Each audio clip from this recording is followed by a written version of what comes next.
British Bangladeshi MP Afsana Begum, যিনি popular lime house থেকে নির্বাচিত, তাকে লেবার পার্টি থেকে সাসপেন্ড করা হয়েছে। শুধুমাত্র তাকে নয়, আরও তিনি সহ মোট 7 জন এমপি লেবার পার্টি থেকে সাসপেন্ড হয়েছেন এবং 6 মাসের মধ্যেই এটা রিভিউ করা হবে বলে লেবার পার্টির পক্ষ থেকে জানানো হয়েছে।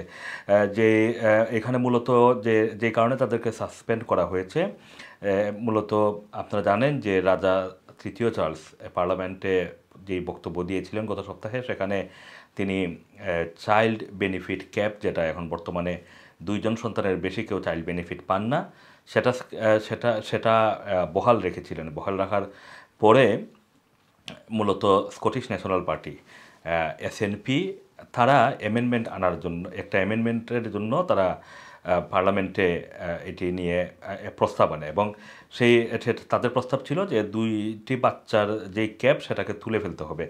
এবং Afsana Begum, Imran Hussain, Rebecca Long Bailey, Ian Byrne, তারপর রিচার্ড বার্গান, তারপর দারা সুলতানা, জন ম্যাকডোনাল্ড, এই 7 জন তারা এসএনপির এই প্রস্তাবে তারা ভোট দিয়েছেন এবং তারপরেই লেবার পার্টির লিডারশিপের পক্ষ থেকে বলা হয়েছে যে তাদেরকে সাসপেন্ড করা হয়েছে এবং এই যে সাসপেন্ড থাকাকালীন সময়ে তারা মূলত পার্লামেন্টে একজন ইন্ডিপেন্ডেন্ট এমপি হিসেবে তারা অংশ নেবেন।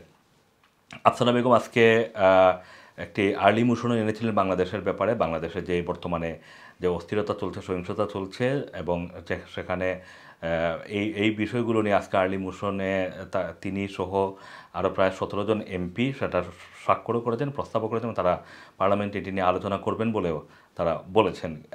ঠিক তারপরেই আজকে আফসানা বেগমকে আমরা টুইট করতে দেখেছিলাম যে চাইল্ড বেনিফিটের যেই ক্যাপ, তিনি বলছিলেন তিনি এমন একটি বাড়া রিপ্রেজেন্ট করেন, আসনে রিপ্রেজেন্ট করেন যেখানে অনেক মানুষই অনেক বাচ্চা চাইল্ড পভার্টিতে ভুগছে, মানে শিশুরা দারিদ্রতার মধ্যে আছে এবং সেটার কারণেই তিনি এই চাইল্ড বেনিফিট ক্যাপ এটাকে বাতিল করার জন্য, স্ক্র্যাপ করার জন্য তিনি সমর্থন দিয়েছেন, এটি বলেছেন। কিন্তু সেটা করার কয়েক ঘন্টার ভিতরেই লেবার পার্টি থেকে এমন ঘোষণা আসলো।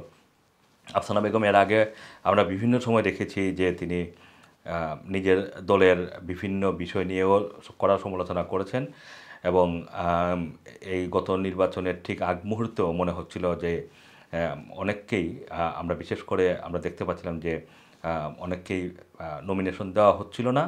ঠিক এরকম একটা সিচুয়েশন আফসানা বেগমের ক্ষেত্রে গুঞ্জন তৈরি হয়েছিল, কিন্তু শেষ পর্যন্ত তিনি লেবার পার্টি থেকে মনোনয়ন পান এবং পপুলার লাইম হাউস থেকে তিনি নির্বাচিত হন এবং দ্বিতীয়বারের মতো নির্বাচিত হন এবং নির্বাচিত হওয়ার পরপরই তিনি কিন্তু খুব দ্রুততার সাথে তার যে সেই সার্জারি শুরু করেছিলেন।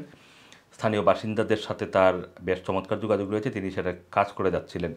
এর মধ্যেই পার্লামেন্টে কিন্তু তিনি যে কয়েকটি অধিবেশন বসেছে, সেই প্রত্যেকটি অধিবেশনেই কথা বলার চেষ্টা করেছেন, স্থানীয় থেকে শুরু করে আন্তর্জাতিক বিভিন্ন বিষয় নিয়ে।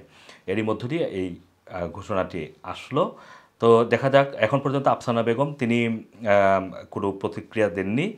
তার টুইট আমরা চেক করেছি, এখন পর্যন্ত কোনো ধরনের প্রতিক্রিয়া দেননি। তবে যারা সুলতানা তিনি প্রতিক্রিয়া দিয়েছেন, তিনি বলছেন যে তিনি সবসময়ই বঞ্চিতদের পাশে থাকবেন, মানে সমাজে যারা বঞ্চিত আছেন তাদের পাশে থাকবেন এবং সে কারণে লড়ে যাবেন। সুতরাং এই সাসপেন্ডের ব্যাপারে শুধুমাত্র যারা সুলতানেরই একটা প্রতিক্রিয়া পাওয়া গিয়েছে। Assam Masum, Rana TV, London.